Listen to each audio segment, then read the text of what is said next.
Perkenalkan, kami dari kelompok manajemen kas. Di sini kami akan membahas tentang manajemen kas. Berikut adalah pengertian kas. Sebelum membahas tentang manajemen kas, pertama kita mulai dengan pengertian kas terlebih dahulu.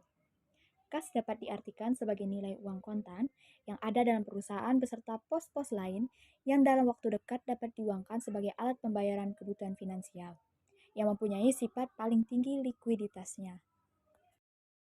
Definisi manajemen kas. Manajemen kas didefinisikan sebagai pengoptimisan penggunaan kas sebagai aktiva. Hal ini berarti tidak boleh terjadi kegagalan pemakaian kas dan pengawasan terhadap posisi kas. Motif memiliki kas menurut John Maynard Keynes. Yang pertama ada motif transaksi. Motif ini berkaitan dengan pembayaran transaksi bisnis sehari-hari, seperti membayar upah tenaga kerja, membeli bahan baku, membayar biaya listrik, dan lain-lain. Yang kedua ada motif berjaga-jaga. Motif ini merujuk pada motif memegang kas untuk melakukan pembayaran yang sifatnya tidak terduga. Yang ketiga ada motif spekulasi. Motif ini berkaitan dengan keuntungan dari investasi. Tujuan manajemen kas. Tujuan manajemen kas meliputi likuiditas dan earning. Likuiditas berarti manajemen harus secara sadar menjaga likuiditas dan jumlah kas yang harus ada dalam perusahaan. Earning yang berarti tiap pengeluaran perusahaan harus diarahkan untuk mendapatkan kemungkinan hasil yang lebih besar dibandingkan dengan kas yang dikeluarkan. Selain itu, manajemen harus menjamin pembayaran dilakukan secara ekonomis. Kas sendiri meliputi uang tunai atau kertas atau logam, baik yang di tangan perusahaan atau cash in hand, atau ada di bank, cek, demand deposit, money order, atau kasbon, dan lain-lain. 3 hal yang dilakukan oleh manajer keuangan ketika mengelola kas. Yang pertama, mempercepat pemasukan kas. Mempercepat pemasukan kas dapat dilakukan dengan penjualan kas. Cara ini tentunya merupakan cara yang paling langsung.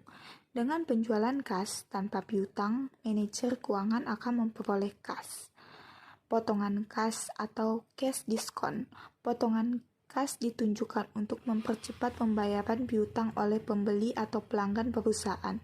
Persyaratan potong kas biasanya dinyatakan 1/10 dikurang N/30. Desentralisasi pusat penerimaan pembayaran, yaitu perusahaan menentukan beberapa daerah yang menjadi pusat penerimaan dan pembayaran.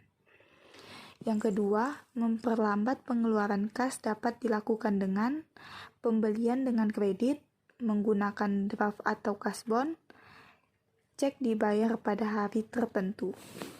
Yang ketiga yaitu perencanaan kas. Aspek utama perencanaan kas adalah penyusunan anggaran kas. Manajer harus menyiapkan daftar kegiatan untuk mencari kas atau pendanaan dan kegiatan menggunakan kas, atau pengoperasian dan penyinvestasian, atau membuat proyeksi kas inflow, kas outflow, dan balance atau saldo. Agar tujuan tercapai, ada 2 hal yang harus dilakukan. Yang pertama, menentukan sumber penerimaan kas.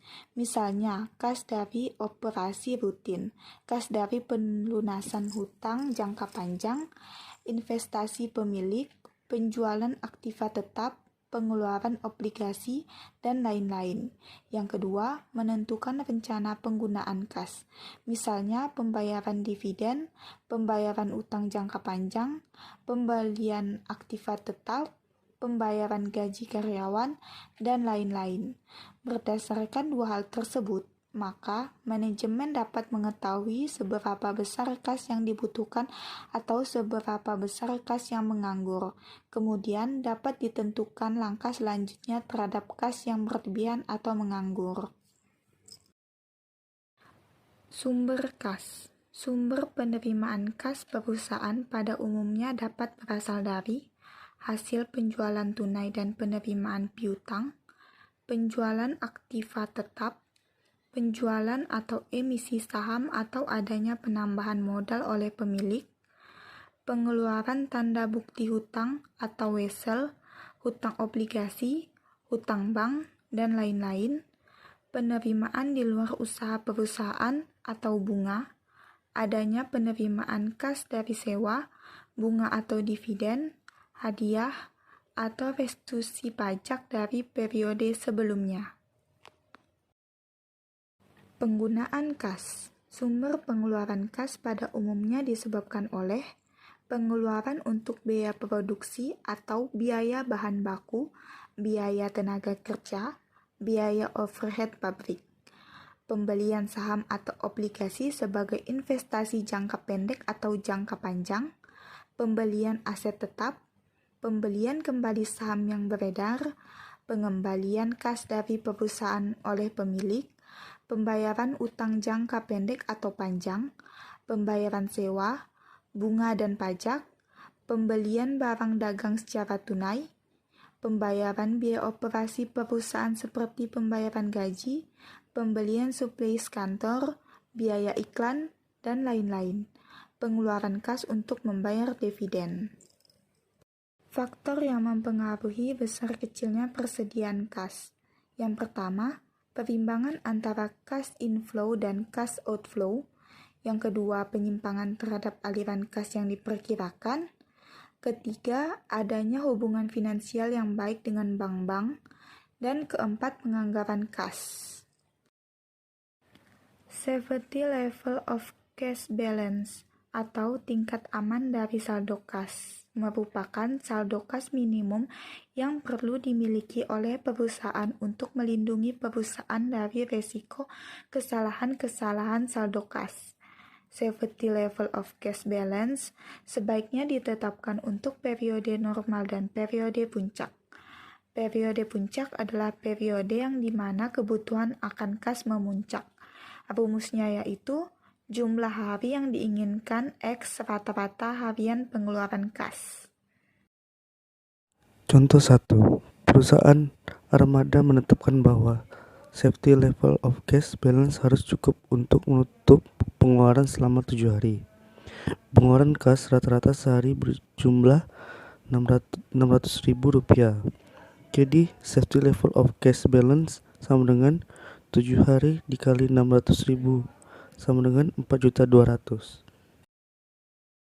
Contoh kedua, selama 3 hari puncak dalam bulan Agustus, pengeluaran kas armada berturut-turut Rp750.000, Rp800.000, Rp850.000. Rata-rata pengeluaran kas sama dengan Rp750.000 ditambah Rp800.000 ditambah Rp850.000 sama dengan Rp2.400.000 dibagi 3 sama dengan Rp800.000. Bila mana jumlah hari yang diinginkan pada periode puncak adalah 5 hari, maka safety level of cash balance pada periode puncak perusahaan armada adalah 5 hari dikali Rp800.000 sama dengan Rp4 juta.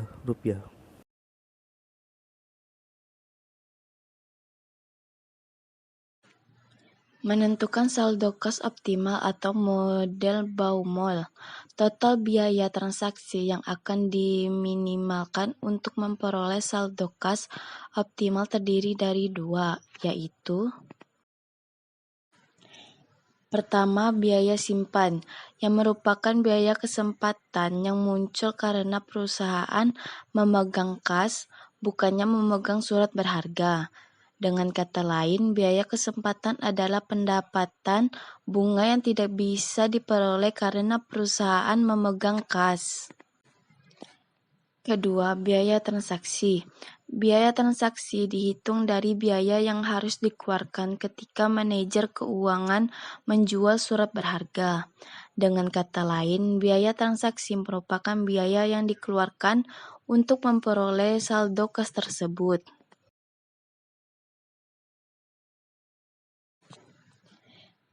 Total biaya sama dengan biaya simpanan tambah biaya transaksi.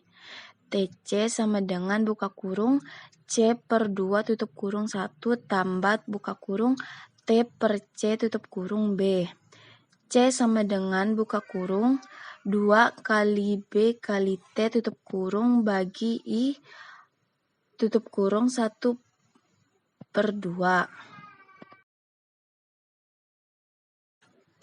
Keterangan C sama dengan saldo kas optimal yang akan dicari. I sama dengan tingkat bunga. T sama dengan total kebutuhan kas dalam satu periode. B sama dengan biaya order kas atau biaya tetap untuk memperoleh kas atau menjual sekuritas.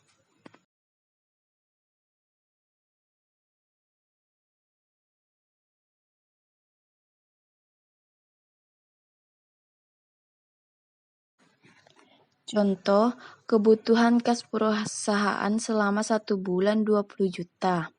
Perusahaan memperoleh kas dengan menjual surat berharga. Biaya transaksi perolehan kas adalah 10.000. Sedangkan tingkat bunga adalah 18% per tahun atau 1,5% per bulan. Saldo kas dapat dihitung sebagai berikut. C sama dengan buka kurung 2 kali 10.000 kali 20.000 dibagi 0,015 tutup kurung 1 per 2 sama dengan 5.163.978. Saldo kas yang optimal adalah 5.163.978 rupiah. Dalam periode 1 bulan, perusahaan melakukan order pengisian kas sebanyak sama dengan 20 juta dibagi 5,163 juta sama dengan 3,9 kali atau sekitar 4 kali. TC sama dengan 5.163.978 rupiah dibagi 2 dikali 0,015 ditambah 20 juta bagi 5.163.978 rupiah kali 10.000. TC sama dengan 38.730 ditambah 38.730 sama dengan 77.460.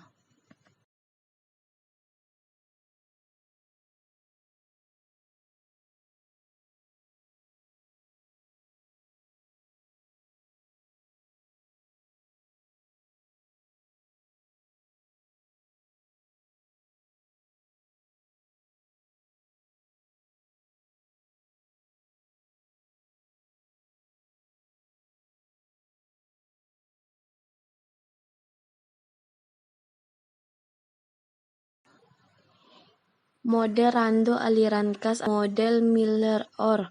Perusahaan perlu menetapkan batas atas atau H dan batas bawah atau Z saldo kas. Apabila saldo kas mencapai batas atas, perusahaan perlu merubah sejumlah tertentu kas agar saldo kas kembali ke jumlah yang diinginkan. Sebaliknya, apabila saldo kas menurun, perusahaan perlu menjual sekuritas.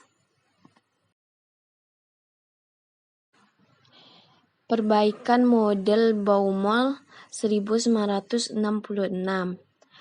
Nilai Z, H, dan C bisa dihitung dengan formula Z sama dengan buka kurung 3F O pangkat 2 dibagi 4K tutup kurung 1/3. H sama dengan 3Z, C sama dengan 4Z bagi 3. Keterangan Z sama dengan batas atas yang akan dicari atau saldo kas sasaran, H sama dengan batas atas, F sama dengan biaya transaksi atau tetap pembelian atau penjualan surat berharga, O2 sama dengan variasi aliran kas berisi harian, K tingkat bunga harian pada surat berharga, C rata-rata saldo kas.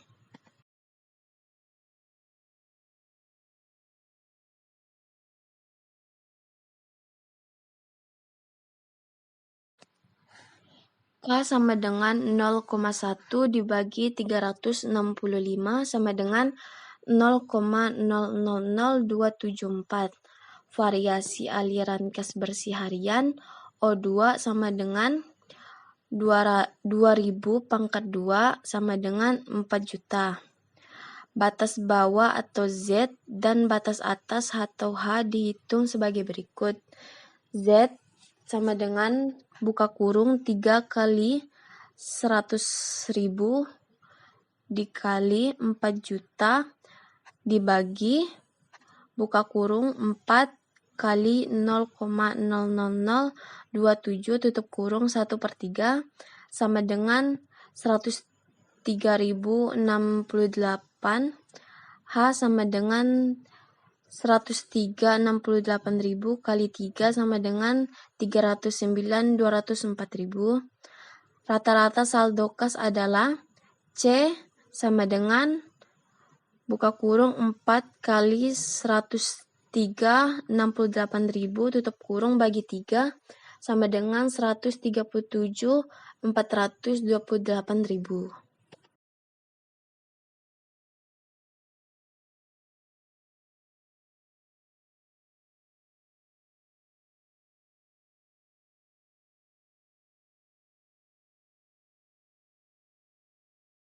Oke, sekian materi dari kelompok kami yang bisa disampaikan. Mohon maaf jika ada yang salah. Kami ucapkan terima kasih.